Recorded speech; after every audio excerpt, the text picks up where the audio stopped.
চত্বর করার যে প্রস্তাব আপনারা দিয়েছেন, আমরা আজকে এই মহিপালে এই শহীদদের স্মরণে শহীদ চত্বর করার ঘোষণাটা আমি এখান থেকে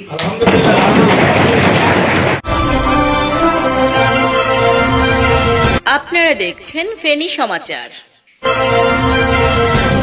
আমরা আপনাদের সাথে আছি কিছু দাবি দেওয়া আছে, যেটা হচ্ছে অবৈধ অস্ত্র উদ্ধার। এটা আমি আজকের পথে আমাদের পুলিশ সুপার মহোদয় বক্তব্য দিয়েছেন, আমি ওইদিকে যাচ্ছেন, আমাদের বিজিবি মহোদয় বক্তব্য দিয়েছেন। তবে অবৈধ অস্ত্র উদ্ধারের ইমিডিয়েট যদি আমরা এই কাজ করতে যাই, সেখানে আমাদের সেনাবাহিনীর সাথে আমাদের পুলিশ বাহিনীকে অ্যাক্টিভ করতে হবে। এই উদ্যোগটা আমরা ইমিডিয়েট নেব।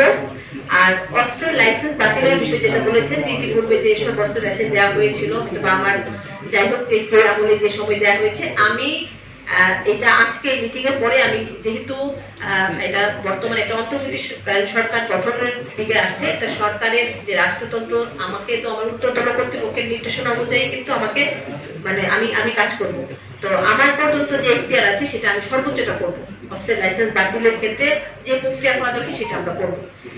আর যেটি হচ্ছে আপনাদের আরেকটা বিষয় বলেছেন, এটা আমি তাৎক্ষণিক আসলে আমি সিদ্ধান্ত আমার পক্ষ থেকে নিয়েছি, যেটা হচ্ছে আপনারা একটা সুন্দর প্রস্তাব দিয়েছেন মহিপালের যে ঘটনাটি। আমি আর ওই ব্যাখ্যা দিচ্ছি না। আমার একটাই কথা ছিল সবসময় আমার কাছে, আমি যেহেতু জেলা কোর কমিটির সভাপতি, একটাই বলেছি, আমার একটা মানুষকেও যেন আমার কোনো আইন শৃঙ্খলা বাহিনী, আমার কোনো কর্মকর্তা যেন কাউকে কোনো আঘাত করবে না। এবং আমার যারা আন্দোলনকারী তাদেরকে সবসময় বলা হয়েছে যে আপনারা শান্তিপূর্ণ থাকেন, আমরা আপনাদেরকে কোনো আঘাত করবো না। এই নির্দেশনা কিন্তু আমি সবসময় দিয়েছি।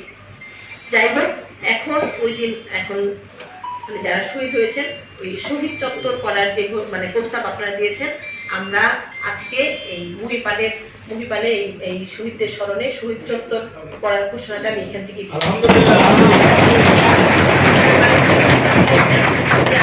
আপনারা আমাদের সাথে বসেন। আপনাদের দাবি তো একটা কিছু বললে সাথে সাথে কিন্তু এক্সিকিউট করে ফেলা যায় না, আপনারা জানেন প্রসিডিউর থাকে। এবং আপনারা আরেকটা প্রস্তাব দিয়েছেন যে আপনারা একটা কর্নার করতে চান শহীদদের জন্য, আমার জেলা প্রশাসনের যে এন্ট্রিতে আছে, সেটাও আমরা বিবেচনায় নিয়েছি। সেটাও আপনাদের সাথে বসে কিভাবে করা যায় সেটা করবো।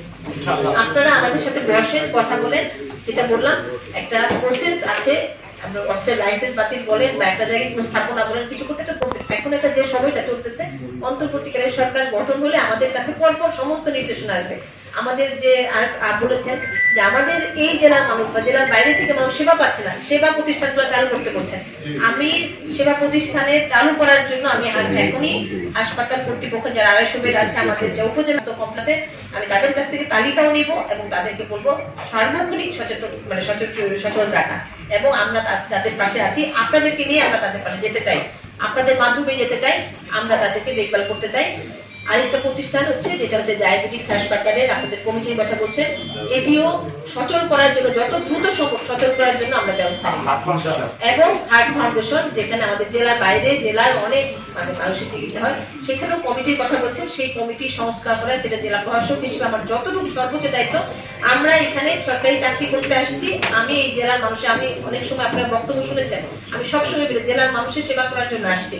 আপনারা সহযোগিতা করেন, আমার সর্বোচ্চ সহযোগিতা, সর্বোচ্চ সেবা আমি দিব। আমি 24 আওয়ার্স 24 ঘন্টায় আমি আপনাদের সাথে কাজ করবো। আমি নিজের ব্যক্তিগত কোনো ব্যক্তিগত কোনো সময়ের জন্য আমার এখানে আসি না। আমাকে যখন এখানে পাঠানো হয়েছে, দায়িত্ব দেওয়া হয়েছে, আমি 24 আওয়ার্সের জন্য, আমার এই ফোনটা আমি কখনোই মিস করি না। মিস করলেও আমি কিন্তু ব্যাক করার চেষ্টা করি, যে কেউ কোথাও বিপদে পড়ে থাকে। এখানেও একজন ভদ্রমহিলা আমাকে বলছে, আমি কিন্তু সাথে সাথে অন্যকে বলছি ওখানে তুমি স্থানীয়ভাবে নেতৃত্বদের পাঠাও, যে তাতে ওখানে কোনো।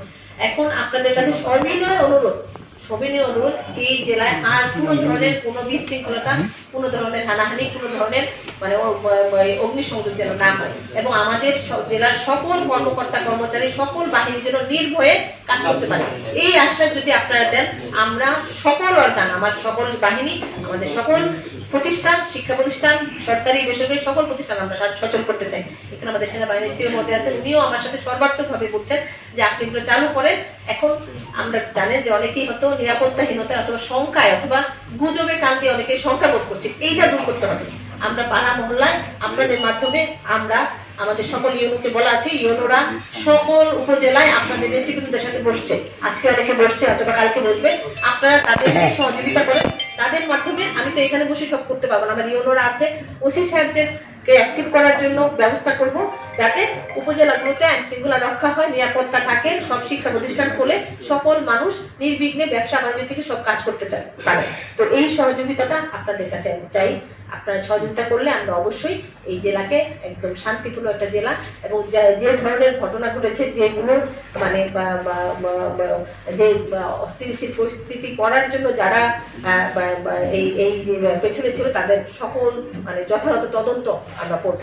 এবং আমি জেলা ডিস্ট্রিক্ট জজ স্যারের সাথে কথা বলবো, জজ মহোদয়ের সাথে কথা বলে আমরা আইনগতভাবে আমরা যে আপনারা যেসব দাবি করেছেন ওই বিচার বিভাগ সংক্রান্ত, আমি তার সাথে সবকিছু বলবো এবং অনুরোধ করবো যাতে আপনাদের এই দাবি দেওয়ার বিষয়ে উনি যেন মানে সর্বোচ্চ বিবেচনা করবে, আশা করি করবেন।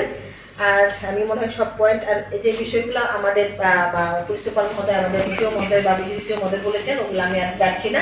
আমরা আপনারা একে একে আপনাদের যে দাবিগুলো করেছেন প্রত্যেকটা দাবি আমরা বাস্তবায়ন করতে চাই, শুধু সহযোগিতা করবেন আপনারা আমাদের কাছে আসেন, আমরা বসি, কথা বলি, তাহলে সহজ সমাধান হবে। তাহলে আমি সমাচার, সত্য প্রকাশের দুরন্ত সাহস।